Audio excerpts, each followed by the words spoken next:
Hi, everyone. Thank you so much for coming to our discussion today. This is a part of our My Empower project where we are combating gender bias against women in our community.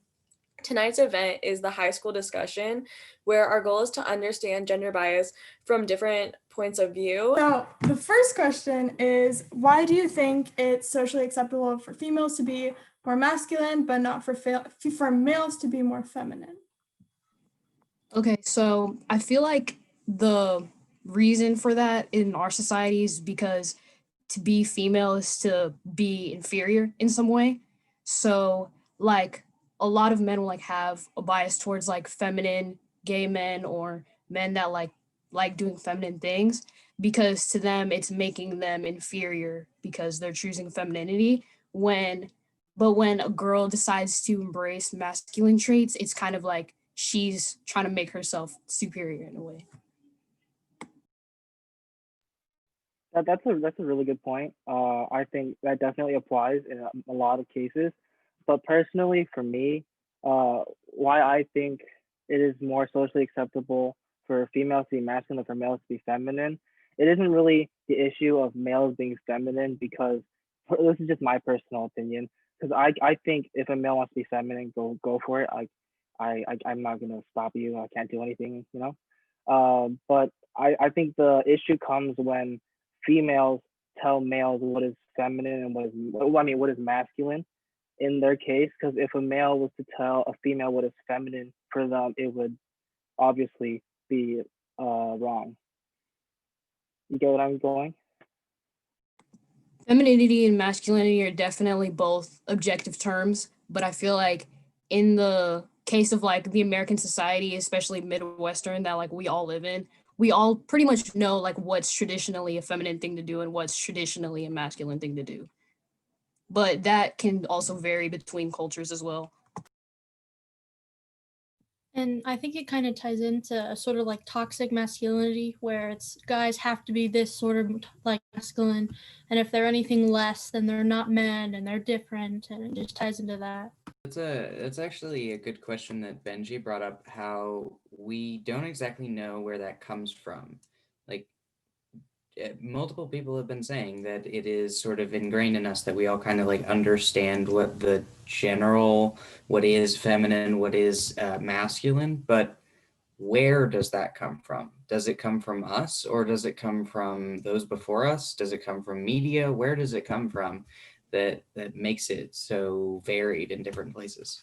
It's more of a subconscious. I think those roles that have been ingrained definitely get passed down through generations, whether that's subconscious or conscious, because whatever your parents have been taught, that internalized misogyny or toxic masculinity is going to be present in their how they raise their kids, whether they recognize that or not. Yeah, kind of similar to what Bree said, kind of how parents have always been raised, especially like our parents have been kind of like raised to have like this, the traits of masculine are supposed to be held by men, feminine traits are supposed to be held by women.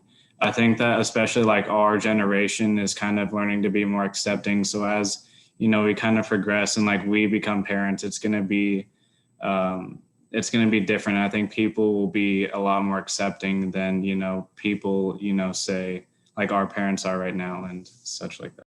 Yeah, that makes a lot of sense. And tying that back in with Benji talked about how there like it kind of establishes a power dynamic, and others did so too. How it men are usually on a sort of like power level, and that they can be more inferior, but like they're normally seen like as superior with like the misogyny, the internalized misogyny. And so when men become what's quoted as more feminine, that hurts their it makes them seem more inferior and have less worth. Where and just like with women, they when they appear more masculine, that is supposed to be some sign that they're less inferior or something like that. And I think that that's also passed down like through time, so that makes a lot of sense.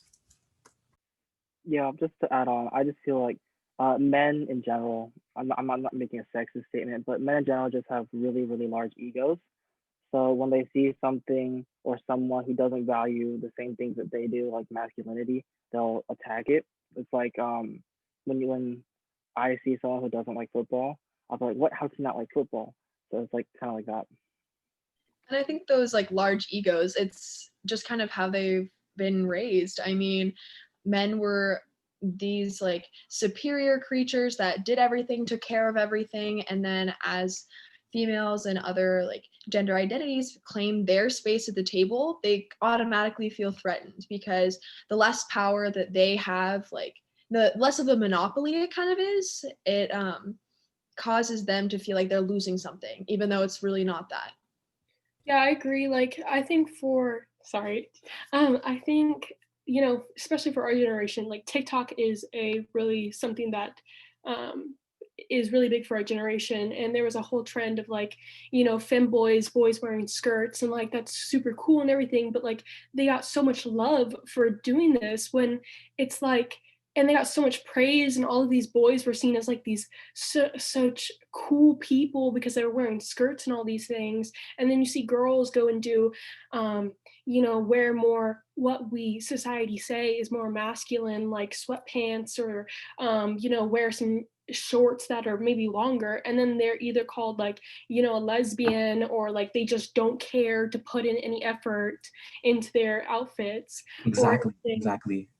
I'm sorry, I didn't mean to interrupt you, but me and Yasmin had that conversation a few days ago about how a lot of people on TikTok are adopting these femboy traits, or labeling wearing skirts or mascara as a femboy thing. It's like trendy now, and that's fine. Like, I'm all for artistic expression and expression of yourself, but I think TikTok has made it to a point where people will only praise a certain trend if it suits, like, for right now, straight men,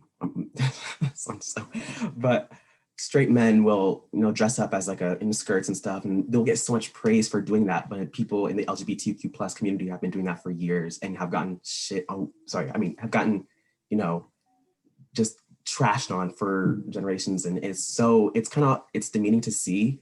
And it's kind of sad though, that it's got to that point. And again, what you said about how women will do that exact same thing, but like, dress a little more masculine, and they will also get like trashed on for just being themselves and expression. So it is a whole thing, like gender. Oh, sorry. Give me 1 second, Stace. It's a whole like gender stereotypes when it comes to like appearance. Like the stereotypes, I think it's so connotative with the sexual identity. Like people automatically combine the two, and that's a completely different topic. Honestly, like gender, like stereotypes and masculine and feminine, honestly, I think that there's no place at them for the table at this point, and that's going to be a hard thing to transition out. But at this point, in this age, I really don't think it's valuable anymore. Anyways, continue. And also, like, we've seen like a rise of a lot of like artists, celebrities, TikTok stars, whatever, that they do something that's like, it could be a woman doing something traditionally masculine or a man doing something traditionally feminine, but they take that feminine or masculine thing and they use it to like accentuate the femininity that they already have, or the masculinity that they already have. Like a girl that works on cars and stuff, like that doesn't necessarily like have to be a masculine thing. Or if a guy wears a skirt, like, in Scotland, like that's the most masculine thing you can do. So it's like doing things that are considered for girls doesn't even really make you feminine in a way. Yeah, I almost wonder if that whole situation on TikTok is almost more because it's just an aesthetic thing and less of like actual true acceptance. And so just because people like the look of it now, and then it could just fade over time, and if we don't actually gain that acceptance, it'll just be lost. It seems very performative, all of the like dressing up as the other, like the things that are traditionally associated with the other gender or the other sex. It's very performative now, and it's losing its meaning in today. So I also think it's important to highlight that like the internet and the way that gender and sexuality, race and ethnicity are treated on the internet and the way that we relate about it there is completely different to the real world. It's like a safe space for a lot of people. So like what you see on the internet, maybe like the guys who wear the femboy stuff on the internet don't even wear that stuff in real life because they're gonna get treated differently based like whether you're on the street or if you're on TikTok, you know what I mean? And also like that's an app that like the younger generation uses. But like when Harry Styles and all them like they wore like the skirts or whatever, there was even politicians that were getting on their head and saying Candace Owens. I'm gonna Yep. meet her down south, and that's like that one TikTok trend where it's like they smack Satan and they're like, "Where is she? Where is she?" She's catching these hands. It's on Yeah, site. it's on site. But yeah, so there's still gonna be older people that like claim that people are destroying traditional masculine values and oh this generation has gone downhill and like all this stuff.